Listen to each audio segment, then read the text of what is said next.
Recording on हो गया, ठीक है। चालू कर दो तो तो। आज का टॉपिक काफी इंपॉर्टेंट है और यहाँ से देखो एक केस स्टडी 4 मार्क या फिर 5 मार्क का क्वेश्चन मैंडेटरी है हर सेट में, लिख के देना मुझे। 5 मार्क में आया तो ऑप्शन भी रह सकता है, ऑब्वियस सा बात है, पर क्या तो केस स्टडीज पर मैंडेटरी क्वेश्चन है एक यहाँ से एकदम। हर सेट तो चलो ज्यादा बोल दिया, पर ज्यादातर सेट्स में आता ही है क्वेश्चन, ठीक है। बड़ा मैंडेटरी क्वेश्चन है, इतना बोल रहा है। तो ये टॉपिक अच्छे से समझना और अच्छे से रिवीजन करते रहना, ठीक है। बहुत इंपॉर्टेंट है, यहाँ से अच्छा अच्छा क्वेश्चन बन जाता है। अब देखो ऑकरेंस ऑफ मेटल्स, तो ऑब्वियस सा बात है, मेटल्स कहाँ पाया जाता है, किसको पता है? What are the source of metals? पर अर्थ क्रस्ट। अर्थ क्रस्ट, मतलब धरती है ना, धरती से ही मिलता है हम लोग को सब कुछ। तो sea water also contain some soluble salt such as sodium chloride, ठीक है, ओके। हाँ। तो मिनरल्स क्या होता है? द एलिमेंट्स और compounds that occur naturally in the earth crust is called minerals. यानी कि जो धरती में अर्थ क्रस्ट में हमको मिलता है मिनरल्स, कंपाउंड या एलिमेंट का फॉर्म है, उसी को हम लोग मिनरल्स बोलता है। It may be compound, it may be element. जैसे कि गोल्ड, गोल्ड क्या है? एलिमेंट है, ठीक है ना, हाँ। वैसे ही। तो एलिमेंट हो या कंपाउंड हो, जो अर्थ में नेचुरली पाया जाता है उसी को मिनरल्स बोलता है। कोई डाउट? नहीं, मतलब मिनरल से ही एलिमेंट्स आते हैं। हाँ। अब देखो, a mineral from which metal can be extracted in A maximum amount, for example हम बताता है, जैसे कि देखो बॉक्साइट, इससे हम लोग एल्यूमिनियम निकालता है, ठीक है। जिंक हाँ। कार्बोनेट, इससे क्या एक्सट्रैक्ट करेगा? जिंक। तो जिंक कार्बोनेट हो गया और, जिससे हम लोग जिंक एक्सट्रैक्ट कर पा रहे हैं, यानी कि जिंक अलग कर रहा है, ठीक है ना। तो जरूरी नहीं है जो कोई भी मेटल जैसे कि जिंक एलिमेंट का फॉर्म में ही रहे, वो किसी कंपाउंड का फॉर्म में भी धरती पे पाया जा सकता है, ठीक है। अब जैसे गोल्ड, गोल्ड एलिमेंट का फॉर्म में पाया जाता है, वो अलग बात है, इंप्योरिटीज रहता है थोड़ा, पर गोल्ड एलिमेंट का फॉर्म में पाया जाता है। क्योंकि हम लोग पढ़ा है गोल्ड लेस रिएक्टिव होता है, रिएक्टिविटी सीरीज में नीचे था है ना। हाँ। तो गोल्ड लेस रिएक्टिव है, इसलिए वो जल्दी से कंपाउंड नहीं बना रहा है। पर जिंक तो लेस रिएक्टिव नहीं है ना, सो इसलिए वो ऑक्साइड का फॉर्म में या सल्फाइड का फॉर्म में धरती में पाया जाता है, ठीक है ना। सर सोडियम पोटेशियम कैसे पाए जाते हैं? Sodium chloride, NaCl best example है। हाँ, पोटेशियम। KCl2 ले लो। अब देखो, तो जिंक कार्बोनेट से हम लोग जिंक एक्सट्रैक्ट करेगा, तो जिंक इज ए मेटल और इससे एक्सट्रैक्ट कर रहा है, तो जिंक का और क्या होगा? Zinc carbonate. कोई डाउट? क्लियर? क्लियर। अब डिटेल में अभी नीचे मिलने आ रहा है, देखो एक्सट्रैक्शन ऑफ मेटल्स। तो पहले हम लोग पढ़ेगा metals of low reactivity series, हम ऑलरेडी बताया था, कॉपर गोल्ड सिल्वर ये सब किस में आता है? लो रिएक्टिविटी में आता है। हाँ। तो the metals at the bottom of the activity are least reactive or unreactive and they are found in free state in nature, मतलब एज ए एलिमेंट पाया जाता है। इम्प्योरिटीज होगा अलग बात है, पर एज एन एलिमेंट पाया जाता है, ठीक है ना। जैसे गोल्ड डायरेक्टली हम लोग को धरती का नीचे मिलता ही है, माइनिंग करके निकालना पड़ता है, ठीक है ना। तो gold silver platinum they are found in free state in nature. कोई डाउट? क्लियर? हाँ। अब तो कॉपर और सिल्वर हाइड्रोजन का जस्ट नीचे ना, तो कॉपर और सिल्वर ऐसा है जो किसी किसी स्टेट में सल्फाइड या ऑक्साइड और का फॉर्म में भी पाया जाता है, मतलब फ्री स्टेट होना जरूरी भी नहीं है। किसी किसी केस में फ्री स्टेट में भी पाया जाता है और किसी किसी जगह ऑक्साइड या सल्फाइड का फॉर्म में भी पाया जाता है, ठीक है ना। ठीक है। मर्क्यूरी भी same same goes for mercury. तो उन लोगों को कैसे एक्सट्रैक्ट करेगा? तो देखो यहाँ पे मेथड ऑफ एक्सट्रैक्शन, तो हम लोग यहाँ पे सिर्फ दो ही एलिमेंट का चाहिए, मर्क्यूरी एंड कॉपर। ये दो का पढ़ना एग्जाम में आता है लिखने, ठीक है ना। और हम जैसे स्टेट में लिखा वैसे ही लिखना है, बना के लिख सकता, कोई बड़ा बात नहीं है, जो रिएक्शन है वही लिखना है, कुछ खास नहीं है। देखो, तो मर्क्यूरी को कैसे एक्सट्रैक्ट करेगा? तो जस्ट बाय हीटिंग, देखो क्या लिखा है, the oxides of less reactive metals can be reduced to metals by heating alone. Heating काफी है, कैसे? देखो mercury, the ore of mercury cinnabar, ये हाफ मार्क में आया था, केस स्टडीज में डाला था। तो मर्क्यूरी का और क्या है? सिनाबार, यानी कि HGS, मर्क्यूरिक सल्फाइड। तो ये हो गया मर्क्यूरी का ओर, यहां से हम लोग मर्क्यूरी एक्सट्रैक्ट करता है, ठीक है। So when cinnabar is heated in air, देखो HGS को क्या क्या हीट किया, तो mercuric oxide plus SO2 sulphur dioxide form हुआ। कोई डाउट? जस्ट हीटिंग किया और mercuric oxide plus sulphur dioxide, तो तुम ये याद रखना, सिंस ये सल्फर है तो वैसे बात है सल्फर डाइऑक्साइड फॉर्म होना ही है, कंफर्म। ठीक है। फिर मर्क्यूरिक ऑक्साइड फॉर्म हुआ, फिर फर्दर उसी मर्क्यूरिक ऑक्साइड को फर्दर हीट किया टू रिड्यूस एजीएन ऑक्सीजन, तो यहाँ से मेटल मिल गया और ऑक्सीजन गैस रिलीज हो गया। देखो हम फिर से रिपीट करते हैं, सुनना। पहले क्या किया, एजीएस को हीट किया, सिंपल ऐसे देखो, एजीएस को हीट किया इन प्रेजेंस ऑफ एयर, तो क्या मिला हम लोगों को, mercuric oxide plus sulphur dioxide. इसको फर्दर हीट किया और जैसे फर्दर हीट किया मर्क्यूरी मेटल मिल गया और ऑक्सीजन गैस रिलीज हुआ, खत्म। बैलेंसिंग करना तुम लोग अच्छे से आता ही है। सर नीचे वाले में तो नहीं, सिंपली जस्ट हीटिंग से, हीटिंग जस्ट थोड़ा सा सर हीट हीट करते ही। जब भी करेगा सर उसमें ऑक्सीजन का जरूरत तो पड़ेगा ही। हाँ, इसमें सिंपली, इसमें ज्यादा एक्सेस हीट नहीं था, हल्का सा हीटिंग में काम बन गया, कहने का मतलब यही है। हम लोग मालूम ना, okay sir. Mercury is poor conductor of heat, हाँ। तो ये पहले मर्क्यूरिक ऑक्साइड में रिड्यूस हुआ, फिर मर्क्यूरिक ऑक्साइड से मर्क्यूरी में रिड्यूस हुआ, कोई डाउट? नहीं सर। तो जस्ट बाय हीटिंग ये mercury plus oxygen gas release कर दिया, कोई डाउट? तो वही लिखा देखो, it is first converted into mercuric oxide, on further heating it is then reduced to mercury, कोई डाउट? डन। सेम कॉपर का अगर कॉपर सल्फाइड का फॉर्म में पाया जाता है तो the ore of copper is copper glance, और उसका फॉर्मूला है Cu2S। ओके, ये जेरोक्स तुमने निकाला है नहीं निकाला है? नहीं अभी तो नहीं क्यों? मिलेगा। देखो, एक जस्ट हल्का सा करेक्शन कर लो, जिसके पास जेरोक्स नहीं है स्क्रीनशॉट ले लेना और ग्रुप में भेज देना। हाँ, इसका नाम है क्यूप्रिक, नहीं क्यूप्रस, ROUS। हम इसको काट रहा है, काट के उसको इधर एडिट कर रहा है, क्यूप्रस ऑक्साइड। सर कॉपर का 2 और 3 था ना, या 1 और 2 था? 1 और 2 ओह अच्छा। हम पहले बोले तुम लोग मिला होगा दो फॉर्म में, एक Cu2O जो अभी तक मिला नहीं, मिलेगा यहाँ पे, और एक CuO जो मिल चुका है, ब्लैक ऑक्साइड, याद है? हाँ हाँ। इसका नाम है कॉपर 2 ऑक्साइड। क्यू एक इसको सेकंड सर, बोलता हूँ कॉपर 1 ऑक्साइड, ये क्यू नेमिंग है प्लस जस्ट। कौन सा था? हाँ क्यू प्लस कौन सा था, क्यू प्रिक कौन हाँ, सा बता था? रहा है, बता रहा है, भूल ठीक है गया। ना? तो ये जो जिसमें कॉपर 2 ऑक्साइड है, जिसमें कॉपर का वैलेंसी 2 जैसा एक्ट कर रहा है, ये हो गया क्यूप्रिक ऑक्साइड। और ऊपर वाला होता है क्यूप्रस, जिसमें वैलेंसी 1 जैसा एक्ट कर रहा है। तुम लोग फेरस ऑक्साइड, फेरिक ऑक्साइड भी देखा होगा, सेम कहानी है। हाँ तो ये क्यूप्रस ऑक्साइड जो कि कॉपर 1 ऑक्साइड है, यानी कि Cu2O। हम उल्टा बोल दिया क्या? नहीं, ठीक है बोला। और क्यूप्रिक ऑक्साइड जो कि कॉपर 2 ऑक्साइड है, CuO, देख लो। जैसे यहाँ Cu2O है, इसलिए क्या होगा, क्यूप्रस ऑक्साइड, कोई डाउट? एक बार देख लो, स्क्रीनशॉट ले लो, लो मत एक बार को, कोई डाउट? नहीं। नेमिंग ध्यान रखना, मिस्टेक मत करना। सिमिलरली ये वाला सल्फाइड वाला पार्ट में ये क्यूप्रिक का जगह क्या होगा, क्यूप्रस, ठीक है ना? ओके, बिकॉज यहाँ भी देखो Cu2S ही है। डन। ये वापस सर क्यूप्रिक वैसे में वो क्यों लिखा है Cu2S? फॉर्म हुआ ना, क्या क्यों लिखा मतलब? सर नीचे आपने दो बार Cu2S आ रहा लिखा आ है। रहा आ रहा है, उसमें आ रहा है। पहले ये देखो नेमिंग, ठीक है ना, ध्यान रहेगा, जहां भी हम क्यूप्रिक लिखा वो क्यूप्रस होगा। डन। ठीक है। अब देखो, तो इसको स्क्रीनशॉट ले लो एक बार,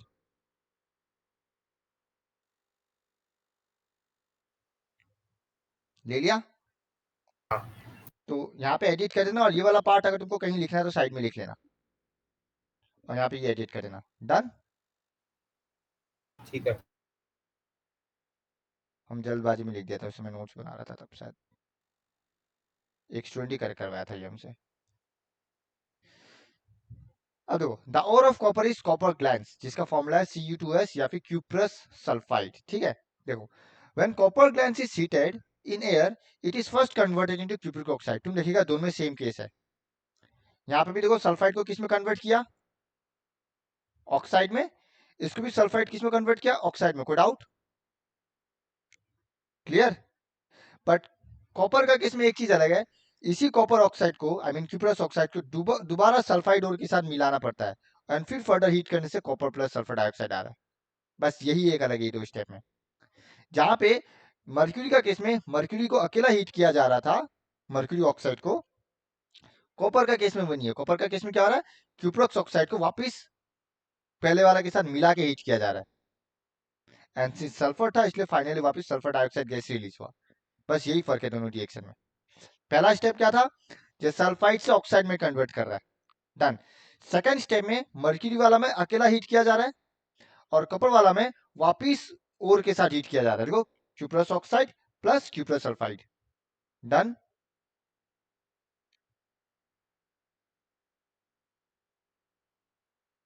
हम अगेन रिपीट कर देते हैं, एक बार सुन लो। पहला स्टेप क्या था इसमें, जो भी सल्फाइड हो रहे है उसको ऑक्साइड में कन्वर्ट किया है, जैसे कि मर्क्यूरिक सल्फाइड को किसमें किया है, ऑक्साइड में, और कॉपर वाला में केस में भी देखो ऑक्साइड में कन्वर्ट किया है, एकदम डिटो सेम है। सेकंड स्टेप जो है, जो मर्क्यूरिक ऑक्साइड है उसको अकेला हीट किया गया है और जो क्यूप्रस ऑक्साइड है उसमें क्यूप्रस सल्फाइड के साथ हीट किया गया है, ठीक है ना। एंड सिंस यहाँ पे सल्फर है इसलिए सल्फर डाइऑक्साइड गैस फॉर्म हुआ है। कोई डाउट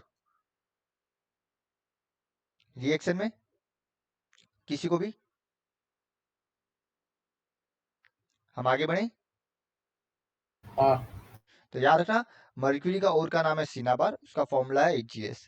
कॉपर का और का नाम है कॉपर ग्लैंस, जिसका फॉर्मूला है Cu2S या फिर क्यूप्रस सल्फाइड, डन।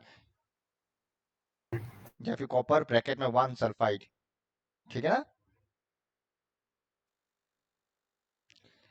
अब दो metals in middle reactivity series, middle में कौन आएगा, जिंक, ऑब्वियसली आया ना।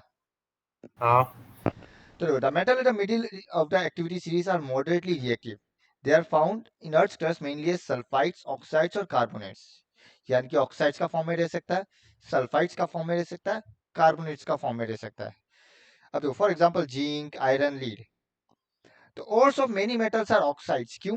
बिकॉज हमको मालूम है ऑक्सीजन बहुत रिएक्टिव एलिमेंट है और अर्थ में बहुत पाया जाता है, तो ज्यादातर मेटल्स इजीली ऑक्सीजन के साथ रिएक्ट कर जाएगा।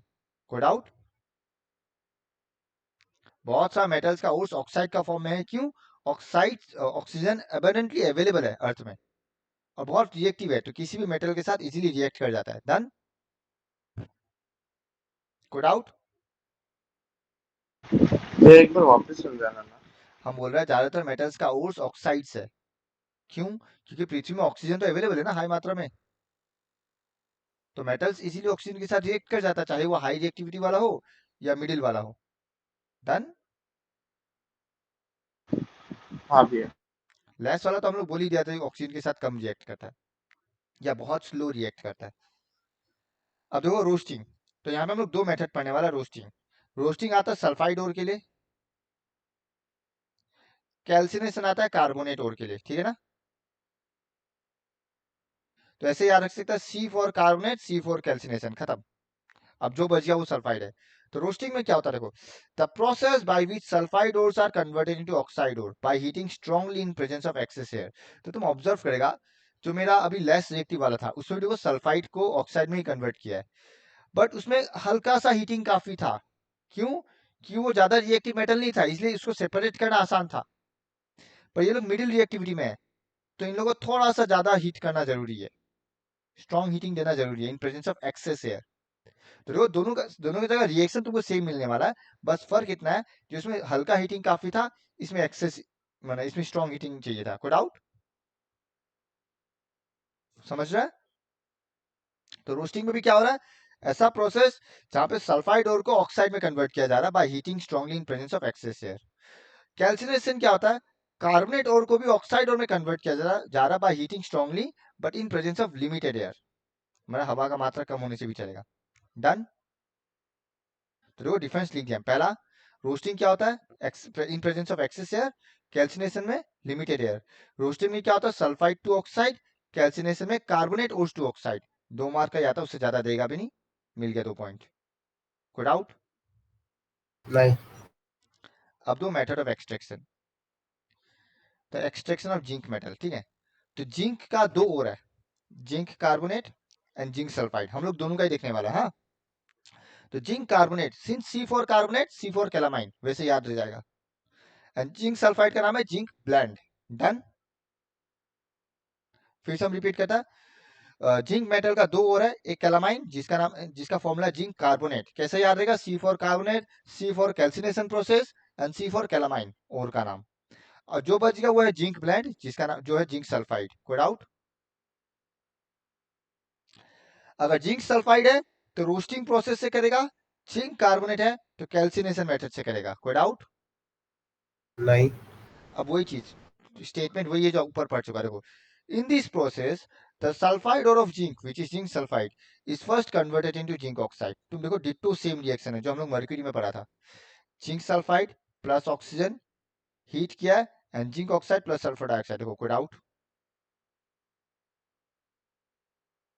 मर्क्यूरी ऑक्साइड में भी यही था अगर तुम देखेगा,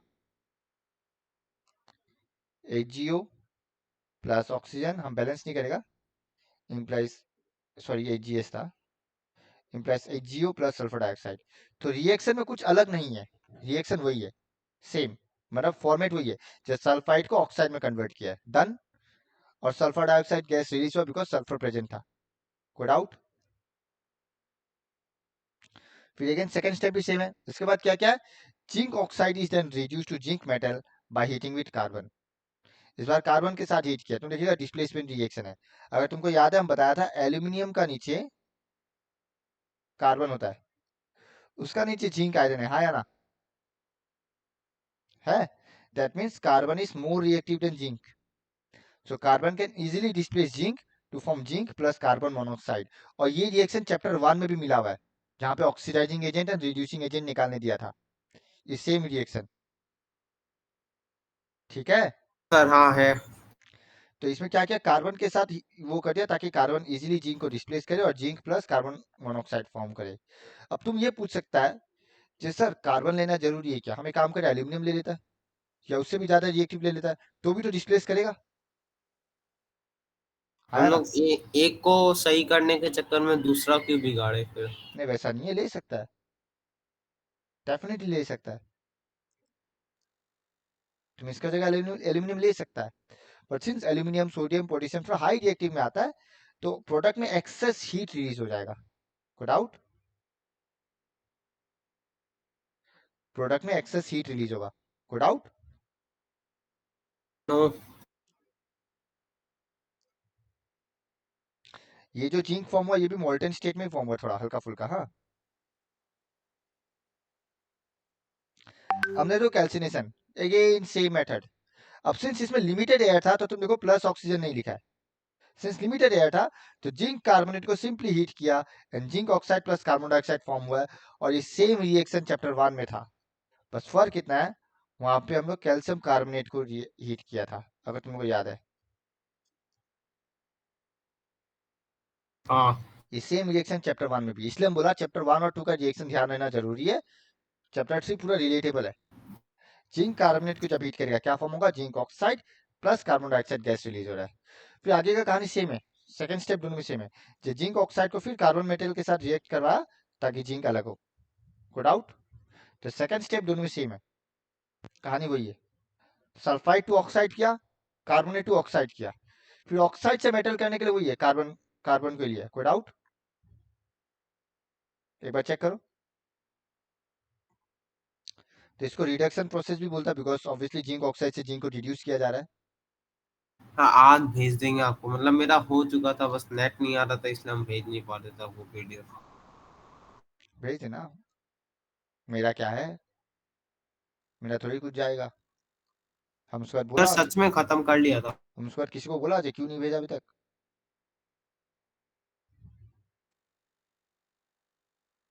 हाँ। नोट देखो, तुम लोग का टेस्ट का पता नहीं तुम लोग कब देने वाला है, जो जो 3 लोगों का टेस्ट बाकी है, कोई खबर ही नहीं है। हाँ राघव दिया, प्राची कब दे रहा है तुम भैया लोग हम टेस्ट? सैटरडे दे देगा कंट्रोल एंड पर कोऑर्डिनेशन सैटरडे के को तो हम साथ। कंट्रोल कोऑर्डिनेशन का टेस्ट रख रहा है ना। ये हम संडे को उसी के दे साथ ही दे देगा। साथ दे देगा। और तुम दिया और प्राची दिया संडे। दिया तुम बताओ कब दे रहा है?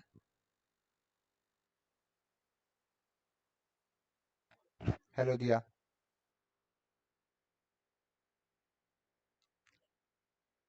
दिया मीटिंग में नहीं है क्या? कब से नहीं हो मीटिंग में? 1 मिनट भी नहीं हुआ। तो वो तो आ जाएगी।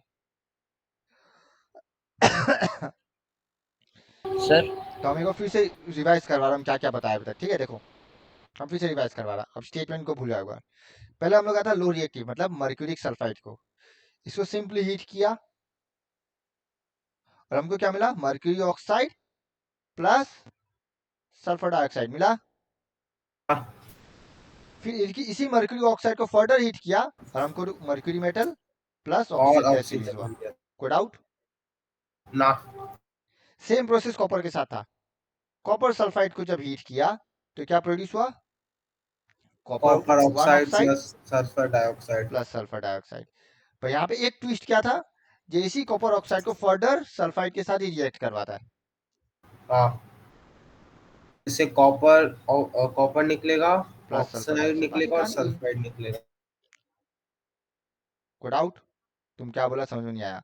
कॉपर प्लस सल्फर डाइऑक्साइड, हाँ बैलेंसिंग तुम लोग का हाथ में है। डन? डन। कोई डाउट? नहीं पक्का? पक्का। फिर हम लोगों को क्या मिला? Middle reactivity. अब तो जिंक का हमको दो और मिला है, एक जिंक ऑक्साइड, दूसरा सॉरी जिंक सल्फाइड एंड दूसरा जिंक कार्बोनेट। इसका नाम है कैलामाइन और इसका नाम क्या है? Zinc bland. पहले सल्फाइड ओर, तो क्या बोला? सल्फाइड ओर को क्या कर रहा है? सेम कहानी, एक्सेस एयर का प्रेजेंस में हीट कर रहा है और क्या फॉर्म कर रहा है? ये zinc oxide plus sulphur dioxide. कोई प्रॉब्लम? फिर इसी जिंक ऑक्साइड को कार्बन मेटल का मदद से हीट करके zinc plus carbon monoxide produce कर रहा है। कोई डाउट? क्लियर? फिर जिंक कार्बोनेट अगर लेता है, जिंक कार्बोनेट क्या करता है? सिंपली हीट, क्योंकि लिमिटेड एयर है इसलिए प्लस ऑक्सीजन नहीं है, याद रखना। तो ये बन रहा है zinc oxide plus plus CO2। Carbon dioxide. बाकी सेकंड स्टेप तो वापस सेम है, खत्म, हाँ इतना ही है। और लिखते समय वही लिखना है, जैसे first we convert zinc sulphide into zinc oxide, on heating further zinc oxide with carbon zinc metal is reduced along with carbon monoxide. खत्म, बस पैराग्राफ चेंज कर देना या एक एक स्टेटमेंट का नीचे रिएक्शन लिखा जैसे हम लिखा है। पहले एक स्टेटमेंट लिखा फिर रिएक्शन लिखा, फिर स्टेटमेंट लिखा फिर रिएक्शन लिखा, वो तुम्हारा चॉइस है। समझ गया? हाँ कोई डाउट दिया? नहीं भैया। पक्का ना? हाँ। अब देखो अच्छा मिलने वाला है। Carbon act as a reducing agent to reduce metal oxides into corresponding metals. हम लोग ऑलरेडी पढ़ा ऑक्सीडाइजिंग एजेंट रिड्यूसिंग एजेंट का कॉन्सेप्ट। तो यहाँ पे कार्बन हो गया रिड्यूसिंग एजेंट, जिंक ऑक्साइड हो गया ऑक्सीडाइजिंग एजेंट। कोई डाउट? नहीं। Besides carbon, we can also use highly reactive metals such as sodium, calcium, aluminum, etc. as reducing agent because it can also displace metals of low reactivity. Got out? एकदम normal concept है ये, ठीक है ना? Because they are high, वो zinc से ज्यादा reactive है तो ये लोग भी जिंक को डिस्प्लेस कर सकता है। डन? फॉर एग्जाम्पल देख लो, हम मैंगानीज ऑक्साइड ले रहे हैं, तो when manganese oxide is heated with aluminum powder it reduces to manganese metal। देखो जब MnO2 को एल्यूमिनियम के साथ हीट करता है, ये Mn प्लस Al2O3 यानी कि aluminium oxide plus heat release करता है। ये पार्ट हम एक्स्ट्रा में दे दिया, चैप्टर 1 में था बोल के। देखो MnO2 क्या है? Oxidising agent. Al क्या है? Reducing agent. अब कौन ऑक्सीडाइज हो रहा है? ऑब्वियसली एल्यूमिनियम ऑक्सीडाइज हो रहा है, तो सब्सटेंस ऑक्सीडाइज्ड। और रिड्यूस कौन हो रहा है? ये रिड्यूस हो रहा है। और हम ये बताया था, चाहे कुछ भी पूछो आंसर हमेशा ये लेफ्ट हैंड साइड वाला पार्ट में है, ये वाला पार्ट आंसर में लिख के मत आना। Done? Good out? The above reaction is highly exothermic. Clear? भैया वापस बताना ना। जब MnO2 को मैंगानीज ऑक्साइड को एल्यूमिनियम पाउडर के साथ रिएक्ट करवाया तो एल्यूमिनियम ने मैंगानीज को डिस्प्लेस किया और फॉर्म किया एल्यूमिनियम ऑक्साइड। और मैंगानीज मेटल अलग हो गया। कोई डाउट? क्लियर? हाँ भैया। एक और एग्जांपल है। अच्छा, the heat produce is so large that the metals are also produced in molten state, यानी कि मोल्टन स्टेट में फॉर्म हुआ मेटल्स, ठीक है। बाद में ठंडा हो जाएगा, कुछ भी शेप ले लेगा। क्या जो हम लोग शेप देना चाहता है शेप दे सकता है। नंबर 2, इसमें देखो, when iron tree oxide is heated with aluminium, iron tree इसलिए लिखा बिकॉज इसमें 3 वैलेंसी का रिएक्ट किया। हाँ, तो when iron tree oxide is heated with aluminium, देखो Fe2O3 प्लस Al, तो ऑब्वियसली Al Fe को डिस्प्लेस करेगा और फॉर्म क्या करेगा Fe प्लस एल्यूमिनियम ऑक्साइड, और इसमें भी हीट रिलीज कर रहा है। सेम कहानी। इस रिएक्शन का एक एप्लीकेशन है, देखो, the reaction of this with aluminium is used to join railway tracks और क्रैक मशीन पार्ट्स, यानी कि रेलवे ट्रैक्स मान लो जैसे कि ये रेलवे ट्रैक्स है, ये दो, हाँ, ऑब्वियसली आयरन से बना हुआ है, तो ये दो को जोड़ना चाहता है, तो क्या करेगा, बीच में मशीन रखेगा और यहाँ पे आयरन डालने का कोशिश करेगा, तो ऐसे ही आएगा आयरन, पिघला हुआ आयरन। जो आयरन ऑक्साइड लेगा, उसको एल्यूमिनियम पाउडर के साथ रिएक्ट करवाएगा, और जो आयरन प्रोड्यूस होगा वो यहाँ पे जमा हो जाएगा और बाद में ठंडा होके जुड़ जाएगा। कोई डाउट? नहीं सर। तो ऐसा रिएक्शन जहाँ पे हम लोग एल्यूमिनियम का इस्तेमाल कर रहा है उसको बोलता है थर्माइट रिएक्शन। उसका बेस्ट एग्जांपल 2 है। पहला प्रेफरेंस ये रखना हमेशा, थर्माइट रिएक्शन के एग्जांपल में हमेशा ये पहला प्रेफरेंस। तो क्या बोला, the reduction of a metal oxide to form metal by using aluminium powder. अगर हम लोग एल्यूमिनियम का इस्तेमाल कर रहे हैं रिड्यूस करने के लिए, तो उसी रिएक्शन को थर्माइट रिएक्शन बोलता है। कोई डाउट? ये एग्जाम में केस स्टडीज में ये डाला हुआ है, 2 मार्क में आया था कि ये क्या है थर्माइट, इसको ये क्या टाइप का रिएक्शन है, तो थर्माइट रिएक्शन। अब इसमें डिस्प्लेसमेंट रिएक्शन लिख के मत आ जाना, इसमें डिस्प्लेसमेंट लिख के मत आ जाना, इसमें थर्माइट ही लिखना। समझ रहे ना, ये सब केस हो गया, ठीक है ना, ये पूछ ही रहा उसी कॉन्टेक्स्ट से। कोई डाउट? आगे बढ़े। हाँ। अब देखो, metal towards the top of the activity series, तो यहाँ हीटिंग एनफ नहीं है, कहने का मतलब ये है। सिंस ये लोग टॉप ऑर्डर में आता है, जैसे कि potassium, sodium, calcium and aluminium and magnesium, they are so reactive, they are never found in free state in nature, यानी कि लोग फ्री स्टेट में कभी मिलेगा ही नहीं। सोडियम हमेशा सोडियम क्लोराइड का फॉर्म में मिलेगा, मैग्नीशियम वही मैग्नीशियम क्लोराइड इस टाइप का फॉर्म में ही मिलने वाला है। So these metals can not be obtain from their compound by heating with carbon, इसमें हीटिंग काम नहीं करेगा, इसमें हम लोग को इलेक्ट्रिसिटी का मदद लेना पड़ेगा। कोई doubt? Because this metals have more affinity for oxygen than carbon, ये लोग ऑक्सीजन से ज्यादा प्यार करता है कार्बन के मुकाबले। So this metals are obtain by electrolytic reduction, मतलब इलेक्ट्रिसिटी का मदद लेने वाला है। कैसे, देखो, what is electrolytic reaction? The process in which electric current passes through the ionic substance in molten state to obtain high reactive metal, हम बताता है। तो पहले मान लो NaCl लेगा, तो हम लोग क्या करेगा, NaCl को पहले किस में कन्वर्ट करेगा, मोल्टन स्टेट में। कोई डाउट? और फिर इसमें से क्या करेगा, इलेक्ट्रिसिटी पास करेगा। डन। और जैसे इलेक्ट्रिसिटी पास करेगा तो Na प्लस आयन और Cl माइनस आयन अलग हो जाएगा। कोई डाउट? नहीं सर। तो बस वही है, और ये जो हम बोला ना वही मेरा प्रोसेस में। देखो, metals like sodium, magnesium and calcium are obtained by electrolysis of their molten chlorides, जैसे कि सोडियम का सोडियम क्लोराइड, मैग्नीशियम का मैग्नीशियम क्लोराइड, कैल्शियम का कैल्शियम क्लोराइड। कोई डाउट? तो पहले जो भी क्लोराइड है उसको पहले मोल्टन फॉर्म मिलेगा, मोल्टन स्टेट मिलेगा। डन। फिर on passing electricity through their molten state, it decomposition occurs and metal is formed at cathode and chlorine gas is formed at anode, यानी कि जब NaCl से इलेक्ट्रिसिटी पास करेगा तो Na plus form होगा, जो कि किस में जमा होगा, कैथोड में, कैथोड नेगेटिव होता है। और Cl माइनस फॉर्म होगा, ये किस में जमा होगा, एनोड में, बिकॉज एनोड पॉजिटिव होता है। कोई डाउट? इसका डायग्राम भी है, डोंट वरी। अच्छा, इसका डायग्राम नहीं, इसका नहीं है शायद। अब रिएक्शन देखो, रिएक्शन बहुत सिंपल है, तुमको उल्टा कर देना। याद है हम लोग आयनिक फॉर्मेशन में वो पढ़ा था, Na plus, sorry, Na implies Na plus plus, यहाँ आया ना, यही तो पढ़ा था। हाँ। बस इसका उल्टा फॉर्म किया है। सिंस Na प्लस रिलीज हुआ था, ये Na प्लस एक इलेक्ट्रॉन लेता है और सोडियम मेटल फॉर्म करता है, ठीक है ना, ठीक है। जैसे उल्टा लिखा है, याद रखना, और कुछ नहीं। Na प्लस फॉर्म हो, वो इलेक्ट्रॉन ले लिया, बिकॉज Na प्लस क्या होता है, 2,8, इसको एक इलेक्ट्रॉन और चाहिए सोडियम मेटल बनने के लिए। Similarly chlorine gas Cl minus है, Cl माइनस क्या होता है 2,8,8, इसके पास एक ज्यादा है तो क्या करेगा ये एक रिलीज कर देगा, कोई डाउट? बट सिंस ये क्लोरीन गैस फॉर्म कर रहा है मतलब 2 क्लोरीन आयन, इसलिए 2 लिखा है देखो, तो 2Cl implies Cl2 plus 2 electron, कोई डाउट? जस्ट उल्टा करना याद रखना, जो हम लोग वहां पे पढ़ा था आयनिक कंपाउंड में, उल्टा वहां ठीक है करता था sir. Cl plus electron implies Cl minus, यहाँ उल्टा लिख दिया, कोई डाउट? सेम देखो एल्यूमिनियम का बता दिया हम, एग्जाम में पूछेगा नहीं, बुक में है नहीं, हम बस बताया देखो Al3 प्लस क्या हुआ 3 इलेक्ट्रॉन गेन किया और Al बन गया, और ऑक्सीजन का भी सेम कहानी है, चेक करो, ये पूछेगा नहीं एग्जाम में, यही पूछेगा पूछने से सोडियम का। और बहुत केसेस में हम बोल रहा है डिटेल लिखने नहीं आता है, सिंपली पूछेगा जो सोडियम को कौन सा मेथड से रिड्यूस कर सकता है, रिएक्शन लिखो, या फिर ऐसे पूछेगा कैथोड में कौन सा क्या फॉर्म हो रहा है उसका रिएक्शन लिखो, एनोड में क्या फॉर्म हो रहा है उसका रिएक्शन लिखो, ये रहा, एक्सप्लेनेशन कम आता है, done.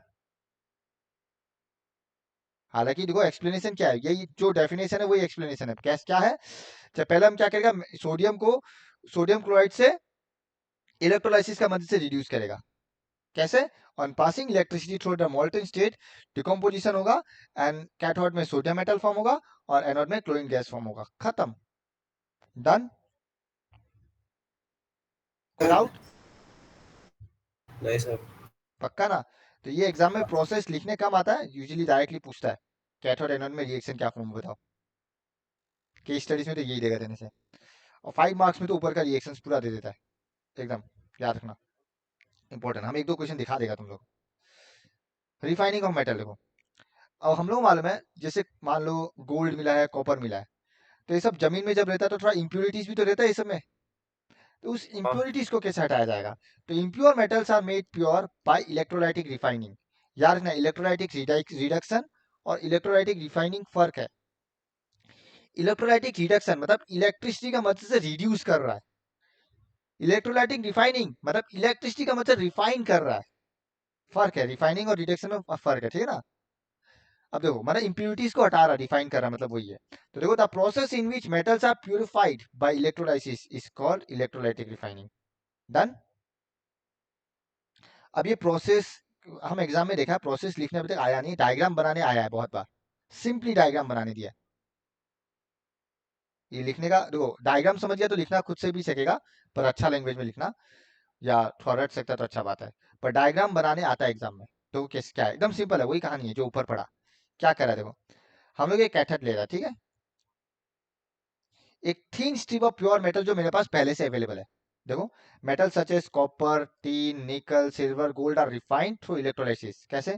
In this process the anode is made the impure metal, मतलब पहले से मेरे पास कोई मेटल है, अच्छा ये रहा एनोड में पहले इम्प्योर मेटल जो हम एक्सट्रैक्ट किया है, जो हम एक्सट्रैक्ट किया वो मेरा एनोड है, अब जिसको हमको प्योर बनाना है, सपोज एग्जांपल ले लो कॉपर, हमको क्या करना है इम्प्योर कॉपर को प्योर बनाना है, तो इम्प्योर कॉपर को क्या ले लिया हम एनोड में रख दिया, कोई डाउट?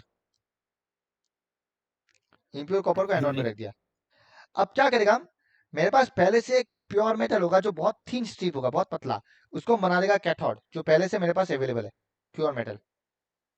अब एग्जाम में एमसी में पूछता है जैसे कैथोड में क्या रखा गया, एनोड में क्या रखा गया, ये पूछता है, याद रखना, मैंने केस स्टडीज में। तो cathode is thin strip of pure metal, अब क्या करेगा जो मेरा इलेक्ट्रोलाइटिक सॉल्यूशन देखो एसिडिफाइड कॉपर सल्फेट सॉल्यूशन है, ठीक है, तो इलेक्ट्रोलाइट क्या यूज हुआ ये भी पूछता है, तो the electrolyte used in acidified metal salt solution, यहाँ पे एग्जांपल में कॉपर सल्फेट लिया है। अब देखो ऑन पासिंग इलेक्ट्रिसिटी जो भी प्योर मेटल है from anode dissolves into the solution is deposited in the cathode, अब यहाँ पे इससे जितना भी कॉपर आयन है, जो भी कॉपर मेटल है, वो इस इलेक्ट्रोलाइटिक इस सॉल्यूशन में डिसॉल्व होता है और जाके यहाँ पे जमा हो जाता है।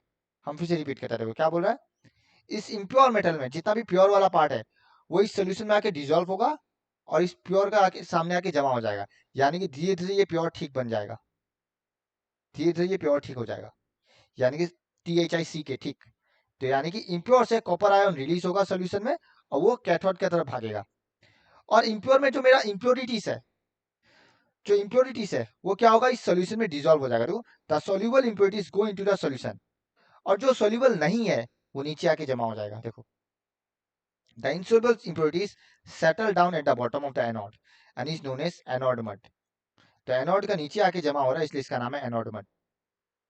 हम फिर से रिपीट करते हैं, क्या हुआ देखो एक शॉर्ट में। कैथोड क्या लिया, प्योर मेटल, एनोड क्या लिया, इम्प्योर मेटल, जिसे हमको प्योर बनाना है। जैसे इलेक्ट्रिसिटी पास किया, ये एनोड से सारा का सारा कॉपर आयन, कॉपर का कैटायन इस सॉल्यूशन में मिक्स हुआ और कैथोड की तरफ भागा और यहाँ जमा हो गया पूरा का पूरा। जो इम्प्योरिटीज था, इम्प्योरिटीज दो टाइप का हो सकता है, या तो वो सॉल्यूशन में घुलेगा या नहीं घुलेगा। जो घुल गया वो सॉल्यूशन में है, और जो नहीं घुला, जो डिजोल्व नहीं हुआ, वो नीचे आके जमा हो गया, जिसका नाम पड़ा एनोड मड। क्यों? क्योंकि वो एनोड का नीचे ही जमा हुआ है। देख लो, यही पूरा एंटायर प्रोसेस है। ऑलमोस्ट हम लोग का चैप्टर खत्म है। एक बार देखो कोई डाउट है इसमें? नहीं।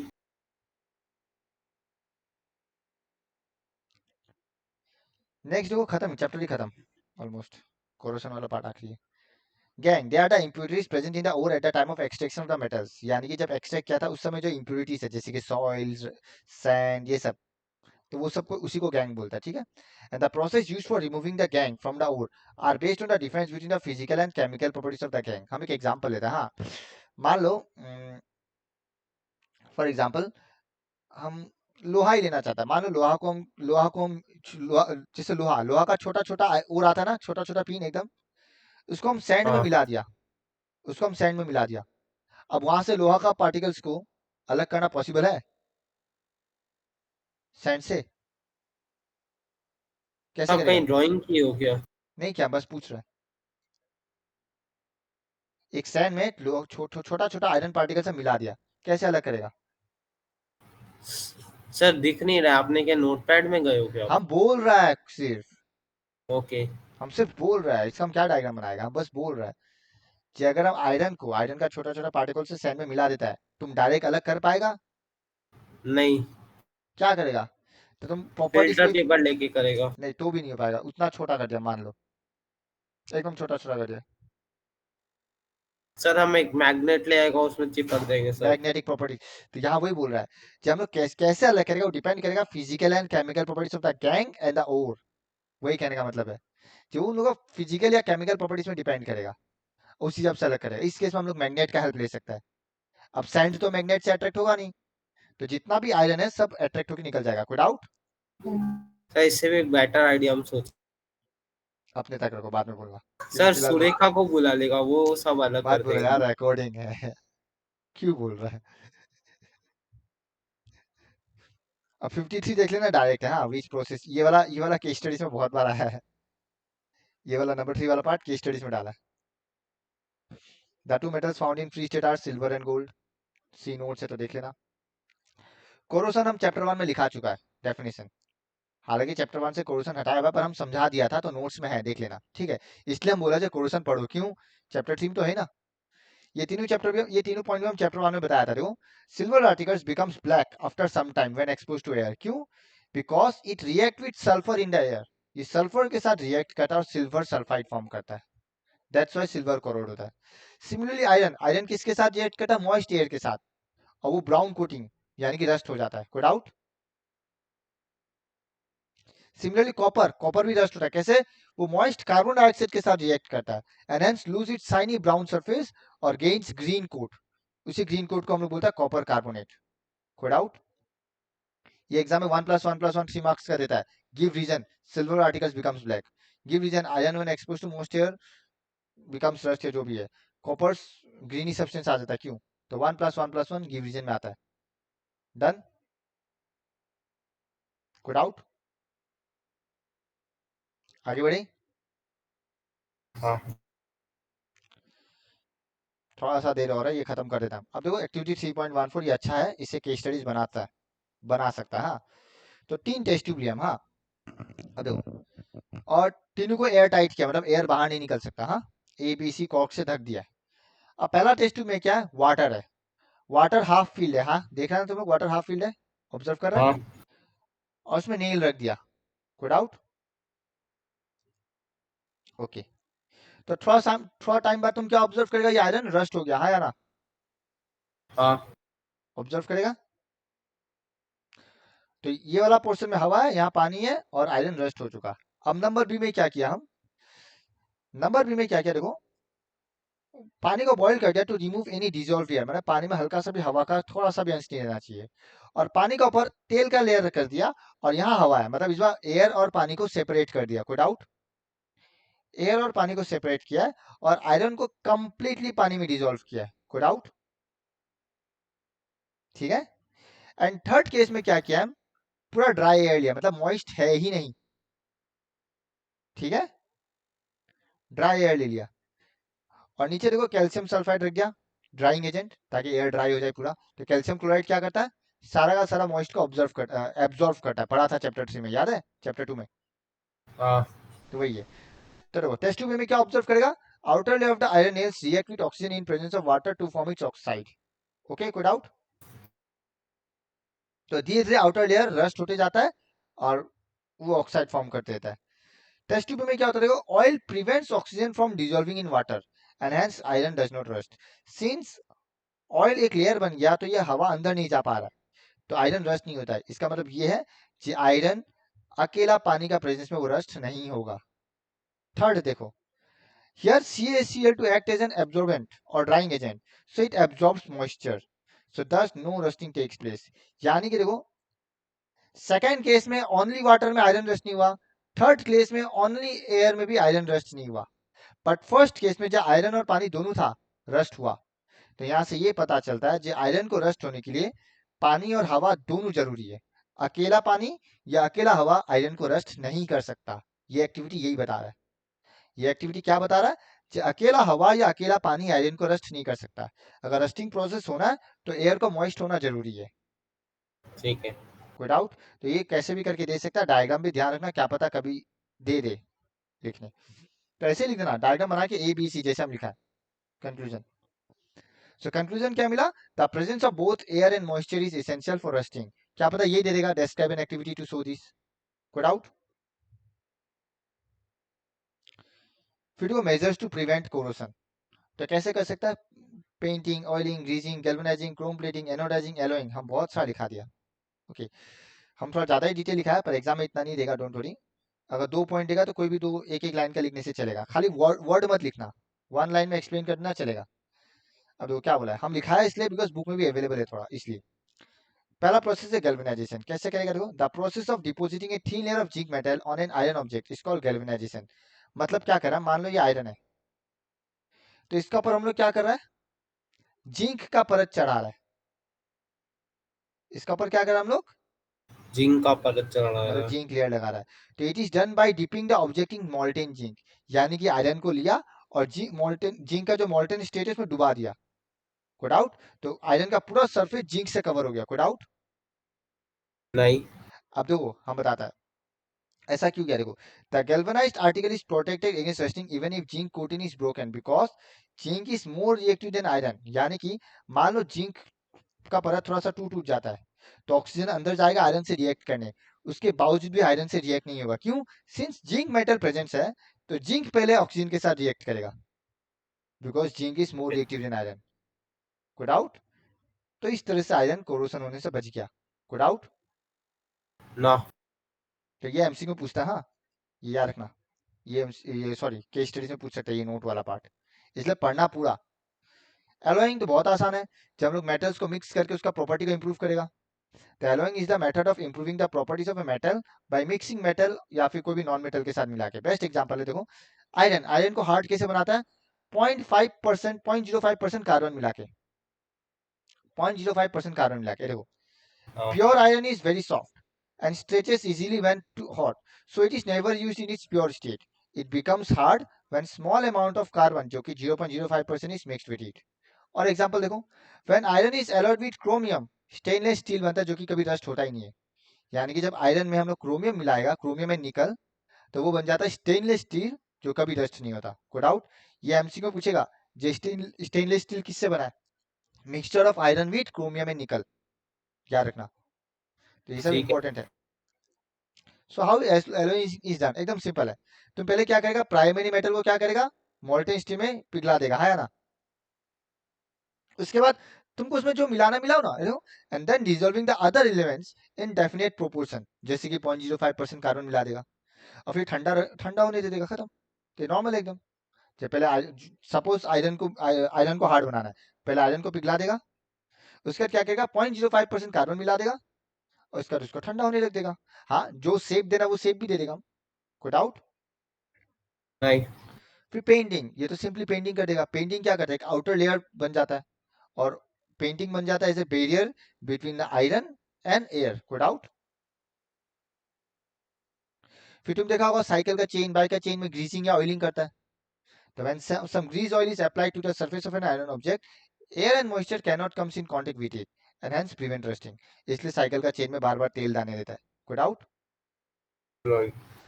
फाइनली देखो, एक तो पेंटिंग लिख देना, ऑयलिंग लिख देना और दूसरा एलोइंग लिख देना, क्योंकि 5 तो लिखने देगा नहीं एग्जाम में। क्रोम प्लेटिंग, ये क्या है? When a thin layer of chrome metal is deposited on iron by electroplating, ऊपर वाला जैसा है, बस फर्क कितना है, इस बार इलेक्ट्रिसिटी का मदद ले रहा है। यानी कि किसी भी मेटल में क्रोमियम का परत लगा चढ़ा है, कैसे? इलेक्ट्रिसिटी का मदद से। देखो, electroplating is the process of coating of metal with the help of electricity by making use of other metal. तो इस बार इलेक्ट्रिसिटी की मदद से परत चढ़ा है। तुमको अगर याद है वो एनोडाइजिंग किया था, याद है? हाँ। जस्ट सिमिलर प्रोसेस है थोड़ा, इलेक्ट्रिसिटी का मदद लेता है और क्रोम का परत चढ़ा है, इसलिए क्रोम प्लेटिंग। अब की नोट देखो, खत्म ऑलमोस्ट। अगर एलोइंग में one of the metal is mercury, यानी कि अगर मर्क्यूरी का एलोय निकाल रहा है उसको बोलता है एमलगम। अगर मर्क्यूरी को किसी के साथ मिक्स कर रहा है या किसी में मर्क्यूरी को मिक्स कर रहा है तो उस एलॉय को बोलता है एमलगम, ठीक है? और इलेक्ट्रिसिटी चैप्टर में हम लोग पढ़ा ही है कि इलेक्ट्रिकल कंडक्टिविटी कम हो जाता है। यानी कि जब एलॉय बनाता है, जैसे कि मान लो ये एलॉय है और एक मेटल है कॉपर, तो कॉपर का इलेक्ट्रिकल कंडक्टिविटी ज्यादा है एलॉय के मुकाबले, कोई डाउट? ठीक है। तो जैसे कि देखो, brush is an alloy of copper and zinc. हम लोग को मालूम है कॉपर एक गुड कंडक्टर ऑफ इलेक्ट्रिसिटी है, जबकि ब्रश नहीं है। सिमिलरली देखो ब्रॉन्ज, सेम कहानी, bronze is also an alloy of copper and tin. याद रखना, ब्रास किसका था? कॉपर एंड जिंक, एमसीक्यू में आता है। ब्रॉन्ज किसका है? Copper and tin. फिर सोल्डर, ये किसका एलॉय है? लीड एंड टिन का। अब देखो, solder has low melting point and use for welding electrical wires, ठीक है? ये एमसीक्यू पूछता है, सोल्डर का क्या इस्तेमाल करता है वायर्स को वेल्ड करने के लिए। सिमिलरली को प्योर गोल्ड होता है 24 कैरेट गोल्ड, और प्योर गोल्ड बहुत सॉफ्ट होता है, उससे ज्वेलरी नहीं बना पाएगा। तो प्योर गोल्ड को एलॉय किया जाता है किससे? या तो सिल्वर या तो कॉपर से, ताकि उसको हार्ड बनाया जा सके।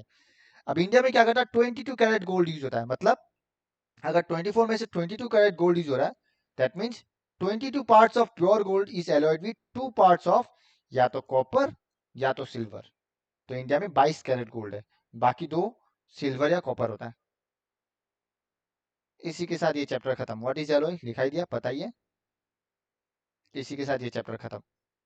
इसका एक्सरसाइज तुम लोग खुद से करना, सक जाएगा, नहीं सकेगा तो हम फिर डिस्कस करेगा, ठीक है? ऑलमोस्ट मोस्टली सारा आंसर्स तुमको मिल जाएगा। और इसी के साथ 3 लेक्चर में ये चैप्टर खत्म। लास्ट टाइम के मुकाबले थोड़ा जल्दी हुआ क्योंकि इलेक्ट्रिसिटी काफी टाइम ले लिया था। देखो, किसी को कोई डाउट है तो हम लेक्चर ऑफ कर रहे हैं, मैंने रिकॉर्डिंग ऑफ कर रहा है। सबका पेपर दिखाई दे रहा है? हाँ, हेलो। हाँ। तेरे को क्या दिया? Metals are required for variety of purpose. वो बेकार मैंने इन्फॉर्मेशन दिया हुआ है। Concentration of ore, extraction of ore, हम लोग तीनों पढ़ा है, एंड रिफाइनिंग ऑफ ओर।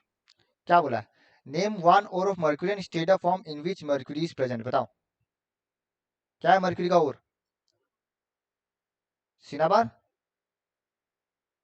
और कौन सा फॉर्म है इसका? सल्फाइड ओर नहीं है? कोई डाउट? क्लियर? नहीं। फिर देखो, what happens to zinc carbonate when it is heated strongly. तो जिंक कार्बोनेट क्या बनेगा? Zinc oxide plus carbon dioxide, याद है? फिर reaction of metal A with Fe2O3 is highly exothermic. A क्या है? एल्यूमिनियम, अभी पढ़ा था, याद है? नेम द रिएक्शन, क्या हाँ। था? Thermite reaction. And right a chemical equation. कितना आसान था। या फिर देखो, ये ऑप्शन सी देखो, हम लोग ये खुशी लोगों बोला था, हम पर्टिकुलरली देख के जाना डाल सकता है। We can not use carbon to obtain sodium from sodium oxide. क्यों? Because carbon is less reactive than sodium. कोई डाउट? ठीक है ना? टू हाँ state the reaction taking place at cathode at anode during electrolytic reduction, हम अभी बोला था लिखने का चांसेस कम होता है, ये कैथोड एनोड का रिएक्शन लिखने दे सकता है। देखो वही दे दिया, यहाँ पे Na प्लस से कैसे Na बना, यहाँ पे कैसे Cl2 बना, वही रिएक्शन लिखना है। कोई डाउट? क्लियर है? ओके ना?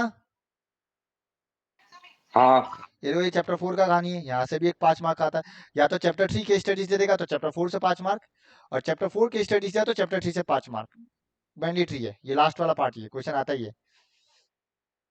और कुछ है क्या चैप्टर 3 का, देख लेते हैं, शायद ही हो। और कुछ है ही नहीं, देखो ये तो डायरेक्ट है, स्टेट ऑफ पीएच, ये हम दिया ही था, ये डायरेक्ट है।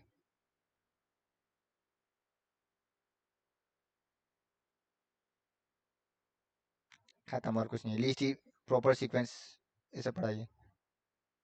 ठीक है, एक और पेपर देख रहा हम, ये देखो, ये 3161 2023 का पेपर है ये। हाँ,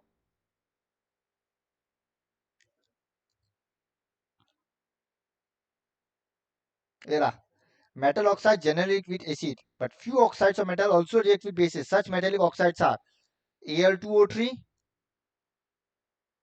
and zinc oxide, याद है? ये दो एग्जांपल पढ़ा था हम लोग, 2 and 3। हाँ खत्म, देखो कितना डायरेक्ट दिया, ये देखो बहुत इजी इजी दिया, टेंशन मत लो, ये भी इजी है, ये सब डायरेक्ट है। ये रहा, bronze is an alloy of copper and teen, ये सब एमसीक्यू में आता है, ये भी डायरेक्ट है, डिस्प्लेसमेंट।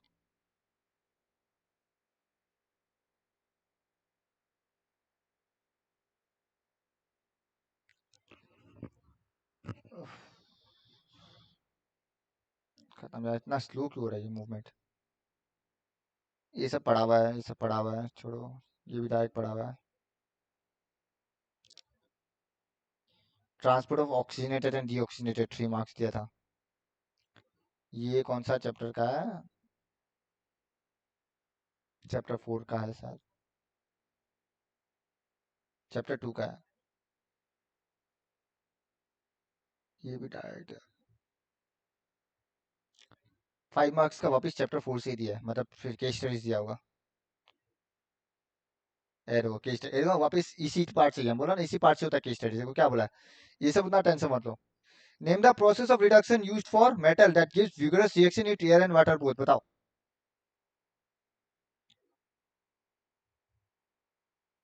बताओ,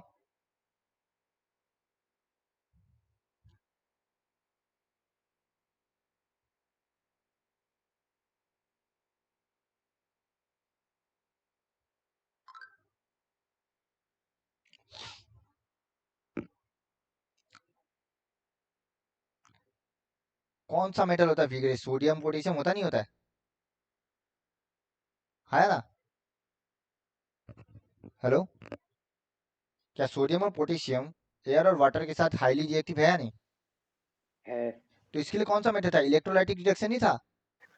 हाँ हाँ खत्म ना। Carbon cannot be used as reducing agent to obtain aluminum from its oxide because carbon less reactive aluminum से।